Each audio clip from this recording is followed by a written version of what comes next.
l'occasion de faire le déplacement pendant la campagne présidentielle, mais je tenais absolument à venir saluer mes camarades de combat ouvrier et à venir discuter et découvrir plus concrètement la situation des travailleurs en Martinique, leurs conditions de travail, leurs revendications, leurs problèmes, leurs difficultés. Voilà.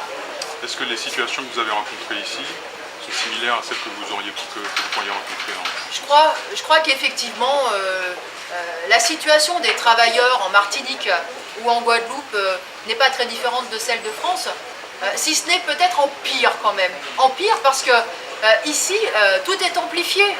Hein, le chômage est amplifié, les petits boulots, les bas salaires, et ce chômage quand même de 60% pour la jeunesse.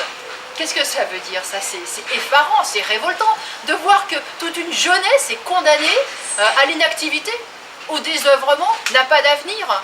Donc oui, c'est une situation difficile et je crois qu'il faut combattre, tout simplement. Je pense que là, beaucoup de travailleurs se sont rendus compte qu'avec l'arrivée de Hollande au pouvoir, rien ne changeait pour eux.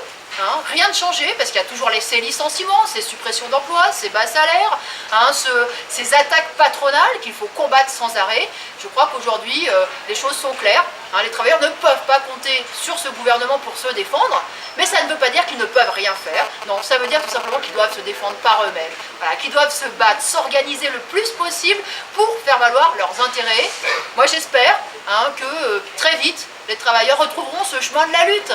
Hein, cette grande lutte qui avait été menée en 2009 et qu'on avait suivie de très près en France parce qu'elle était exemplaire, hein, et je crois qu'aujourd'hui beaucoup de travailleurs peuvent en être fiers. J'espère que les travailleurs demain retrouveront ce chemin-là parce que ce sera la seule façon effectivement de sauvegarder nos conditions d'existence. Alors revenons à l'actualité, nous voyons que même sur la situation au Mali, votre position est bien tranchée. Vous considérez que l'intervention française n'est pas juste de la philanthropie, qu'il se cache quelque chose derrière ça. Je sais qu'il y a beaucoup de Maliens, que la population au Mali a été soulagée en pensant, en espérant que le gouvernement, enfin que l'intervention militaire de la France allait les débarrasser de cette bande armée intégriste. Mais je ne pense pas que ce soit l'objectif de la France. Non, je crois que l'armée française va intervenir simplement pour protéger les intérêts de la bourgeoisie française dans la région. Écoutez, au Niger voisin, il y a Areva qui exploite l'uranium.